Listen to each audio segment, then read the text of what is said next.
You ask Tiger to solve.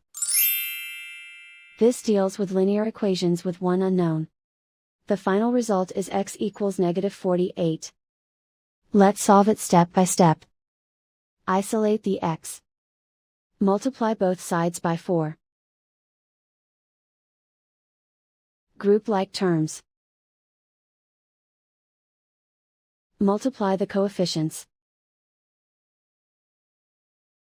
Simplify the arithmetic.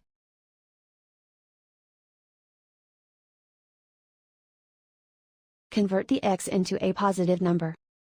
Multiply both sides by -1. Remove the ones.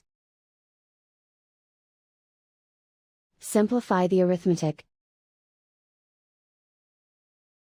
And so the final result is x equals -48.